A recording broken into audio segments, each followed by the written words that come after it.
हजुर नमस्कार साथीहरु, आज पनि म आएको छु नयाँ भिडियोको साथमा। मैले आज एउटा नयाँ फोन अनबक्सिङ गर्न गएको छु जुन हो Redmi Note 9 Pro Max। यो चाहिँ xiomi नेपालले भर्खरै नेपालमा लन्च गरेको छ जसको प्राइस छ 31,999। तर मैले यो चाहिँ सस्तो डिलबाट अर्डर गरेको अनलाइन पर्चेजको डेलिभरी चार्ज सहित गर्दाखेरि चाहिँ मैले 32,049 रुपीसमा चाहिँ पाएको हुँ। यो चाहिँ मैले काठमाडौँमा दोस्रो चरणको निषेधाज्ञा जारी हुनुभन्दा एक दिन अगाडि पाएको हुँ।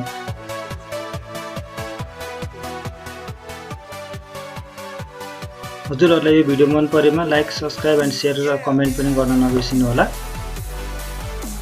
अब म अनबक्सिङ गर्न गइरहेको छु Redmi Note 9 Pro Max को। मैले चाहिँ एउटा सिजर लिएको छु जुनले चाहिँ म यसको सिल काट्ने छु। यो चाहिँ हाम्रो मेड इन इन्डिया भेरिएन्ट हो। यसमा चाहिँ Snapdragon 720G प्रोसेसर, 64 मेगापिक्सलको क्वाड सेटअपमा क्यामेरा र 5020 mAh को ब्याट्री र 33 वाटको फास्ट चार्जिङ इन बक्समा हामीले पाउँछौं।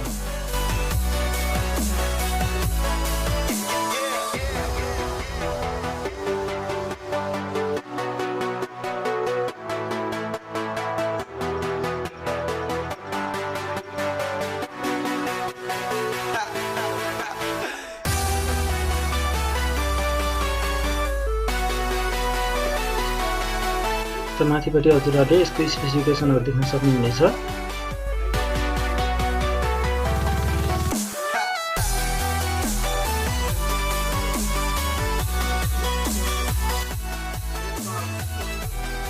म यसको सिल काट्न गइरहेको छु।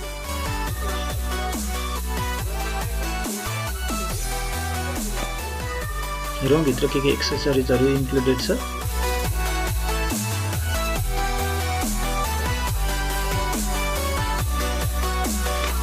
मैले माथिको कभर निकाल्न गइरहेको छु।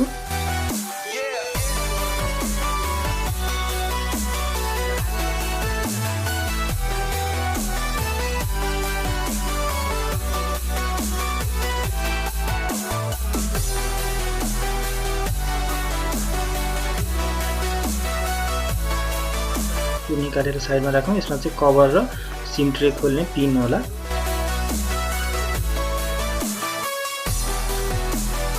यहाँ चाहिँ हामीले फोन देख्न सक्छौं।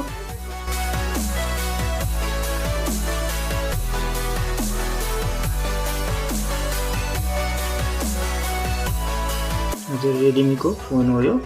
पछाडी चाहिँ IMEI नम्बरहरु यस्तै अनि त्यसपछि सिम ट्रे कसरी खोल्ने के सपोर्ट गर्छ भन्ने सिम्पल एउटा म्यानुअल जस्तो स्टिकर टाँसेको छ। फोनलाई अहिले साइडमा राख्दियौ। भित्र के छ अझै हेर्दै जाउँ। हामीले भित्र चाहिँ हामीले एउटा केबल र चार्जर देख्न सक्छौं। यो चाहिँ 33 वाटको फास्ट चार्जर हो जुन चाहिँ यो Max Pro मा मात्रै इन्क्लुडेड छ। यो चाहिँ हामीले Max Pro छुट्याउनको लागि चाहिँ Redmi Note 9 Pro Max को चार्जर हो भनेर चिन्नको लागि चाहिँ Redmi ले हल्का ऑरेन्ज कलरको सेड दिएको छ।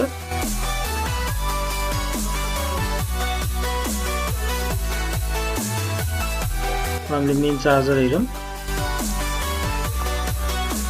काफी टाइट छ चार्जर, एकदम राम्रोसँग प्याक गरेको छ।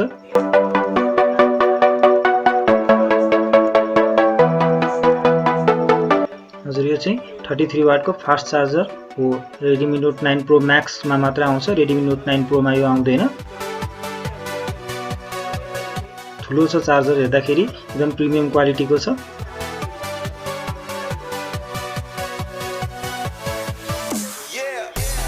यसलाई पनि अहिले राख्दियौ।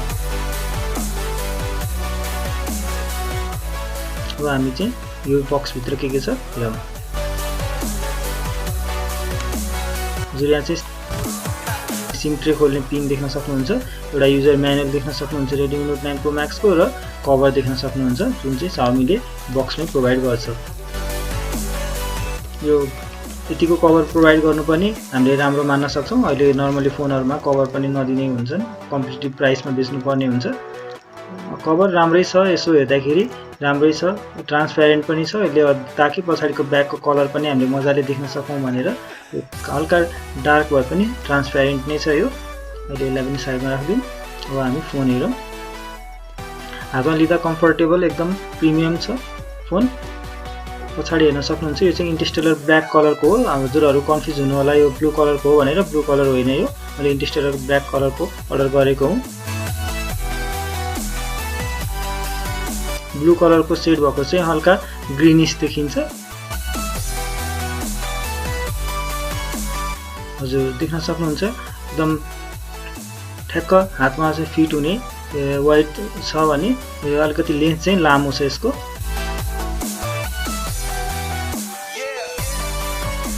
हजुर साइनिङ देख्न सक्नुहुन्छ ब्याक यसको जुन चाहिँ गोरिल्ला ग्लास 5 को प्रोटेक्सन छ। फ्रन्टमा पनि गोरिल्ला ग्लास 5 को प्रोटेक्सन छ। हजुरले साइडमा देख्नुहुन्छ यसमा साइड माउन्टेड फिङ्गरप्रिन्ट xiomiले इन्ट्रोड्युस गरेको छ नोट 9 सिरिजमा। नोट 9 को पनि नोट 9 प्रो र नोट 9 प्रो म्याक्समा चाहिँ आउँछ। हजुर पछाडि देख्न सक्नुहुन्छ टाइप सी केबल छ। साइडमा एउटा स्पिकर छ, दुईटा स्पिकर चाहिँ छैन यसमा। त्यसपछि माइक्रोफोन त्यहाँ बिचमा छ र टाइप सी पोर्ट भयो त्यो, र हाम्रो यता साइडमा इयरफोन ज्याक पनि इन्क्लुडेड छ। नर्मली आजकलको फोनमा इयरफोन ज्याक आउँदैन, तर यसमा त्यो पनि छ, त्यो राम्रो हो। हजुर लेफ्ट साइडमा चाहिँ सिम र माइक्रो एसडी कार्डको ट्रे रहेको छ। यसले चाहिँ ड्युअल सिम सपोर्ट गर्छ र एउटा माइक्रो एसडी कार्ड पनि सपोर्ट गर्छ। हजुरले माथि देख्न सक्नुहुन्छ यसमा चाहिँ आयर ब्लास्टर र हाम्रो माइक्रोफोन छ। अगाडि चाहिँ 32 मेगापिक्सलको क्यामेरा छ, डट डिस्प्लेमा रहेको छ हाम्रो फ्रन्ट क्यामेरा चाहिँ। माथि चाहिँ हजुरहरूले स्पिकर देख्न सक्नुहुन्छ र हाम्रो नोटिफिकेसन लाइट पनि छ। फोन एकदमै प्रिमियम छ हातमा लिँदाखेरि। हजुरहरूले पछाडि पनि देख्न सक्नुहुन्छ एकदमै साइनी कलरमा छ, एकदमै प्रिमियम लुक दिन्छ। हजुरहरूले देख्न सक्नुहुन्छ एकदम यसको ग्रेडियन्ट एकदम राम्रो छ, साइनी छ ब्याक, प्रिमियम लुक पाउँछौँ हामीले। म चाहिँ यसलाई बुट गर्न गइरहेको छु। हजुर रेडमीको माथि लोगो आएको छ, तल एन्ड्रोइडको छ। मेरो क्यामेरा चाहिँ अलिकति फोकस आउट भएको छ, हजुरहरूले यसलाई माइन्ड नगर्नु होला।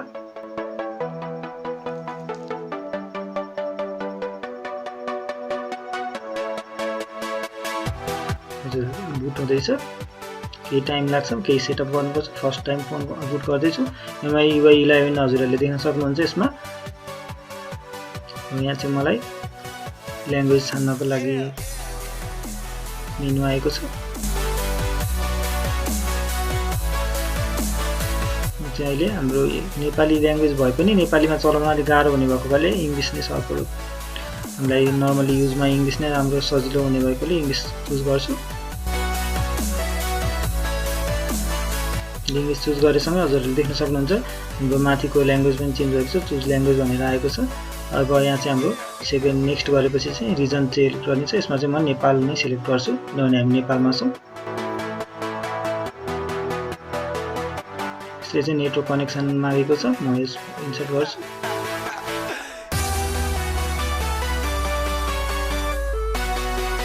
टर्म्स एन्ड कन्डिसन देख्न सक्नुहुन्छ हजुरहरूले। यसलाई नेक्स्ट गरौँ। एग्री त गर्नै परिहाल्यो। त्यसपछि अझै प्रोसेस अगाडि बढ्छ। अहिले सिम कार्डको डिटेलमा गर्नको लागि सिम कार्ड मागेको छ र अहिले नेक्स्ट गरौँ। हजुरहरूले अपडेट गर्दैछ आफ्नोभित्र सिस्टमहरू। हजुरहरूले के माथि देख्न सक्नुहुन्छ डट डिस्प्ले, माथि क्यामेरा चाहिँ डिस्प्लेको बिचमा रहेको छ। एकदमै राम्रो एट्र्याक्टिभ छ यो डिस्प्ले, हेर्न सक्नुहुन्छ एकदम ठुलो लार्ज डिस्प्ले छ। माथिको नच पनि सानो, एकदमै डट डिस्प्ले भएको कारणले नच सानो छ र तलको चिन पनि एकदमै सानो रहेको छ। एकदम इजसम्म छ, 91% स्क्रिन टु बडी रेसियो छ यसमा। आइपिएस प्यानलको डिस्प्ले हो यो, सुपर एमुलेट चाहिँ होइन। म यसलाई सेटअप गर्दैछु।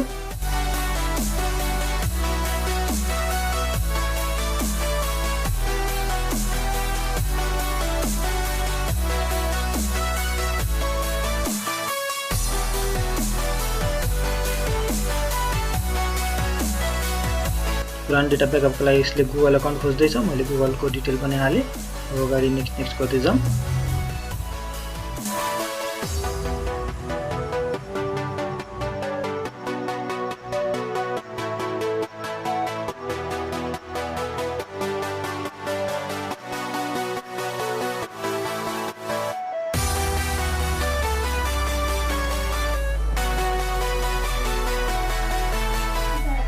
पर्मिसनहरु डिफ्रेन्ट टाइपको पर्मिसनहरु माग्दैछ यसले त्यो अनुसारलाई दिदैछु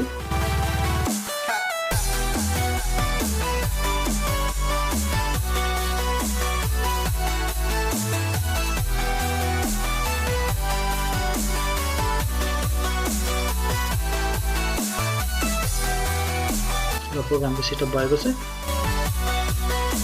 सेटअप कम्प्लिट भयो फोन बुट हुँदैछ हेरौँ कस्तो छ त्यो लेआउटहरु फर्स्ट लुक कस्तो छ हेरौँ भित्र हजुर यस्तो देख्न सक्नुहुन्छ हजुरले एकदम हल्का ब्लुइश कलरमा वालपेपर रहेको छ हेर्नुस् अहिले मैले 5 बजे लगभग खोलेको छु मेरो अनबक्सिङ गरेको छु हजुरहरुले यहाँ धेरै एप्सहरु देख्न सक्नुहुन्छ प्री इन्स्टल आउँछ हामीले गुगलको सबै एपहरु आउँछ हामीलाई चाहिँ फर्स्ट रिक्वायरमेन्ट फुलफिल हुने टाइपको मिनिमम रिक्वायरमेन्ट फुलफिल हुने टाइपकै एप्सहरु सबै प्री इन्स्टल छ गुगल प्ले स्टोर देख्न सक्नुहुन्छ क्रोम ब्राउजर देख्न सक्नुहुन्छ क्यामेराहरु पनि अगाडि नै रहेको छ डिफ्रेन्ट अब यसको एमआई आफ्नो एपहरु देख्न सक्नुहुन्छ हजुर क्यामेरा बम्प पनि राम्रै दिएको छ यसमा 64 मेगापिक्सलको क्यामेरा भएर अलिकति बम्प सानो दिन नि सक्थ्यो होला सायद तर बम्प चाहिँ अलिकति ठुलै छ हजुरहरुले कभर चाहिँ यसमा राख्नै पर्ने हुन्छ त्यो आउट इन बक्समै कभर पनि इन्क्लुडेड गरेको होला सायद हजुरले साइडमा देख्न सक्नुहुन्छ फिङ्गरप्रिन्ट सेन्सर माथिपट्टि चाहिँ भोल्युम अप डाउन अनि साइडमा देख्न सक्नुहुनेछ स्पिकर त्यो माइक्रोफोन USB टाइप C र इयरफोन ज्याक र लेफ्ट साइडमा चाहिँ देख्न सक्नुहुन्छ सिम ट्रे जसमा चाहिँ 2 सिम 1 माइक्रो SD कार्ड लाग्छ माथि चाहिँ डट नच देख्न सक्नुहुनेछ 32 मेगापिक्सलको क्यामेरा रहेको छ अगाडि हजुर साथीहरु यो सँगै मैले चाहिँ मेरो अनबक्सिङ यही रोक्न गइरहेको छु यो चाहिँ हाम्रो Redmi Note 9 Pro Max को अनबक्सिङ थियो हजुर साथीहरु यस्तै भिडियोहरु बनाइराख्न मलाई हेल्प गर्न सक्नुहुन्छ त्यसको लागि चाहिँ हजुरहरुले लाइक कमेन्ट एन्ड सब्स्क्राइब गरिदिनु होला धन्यवाद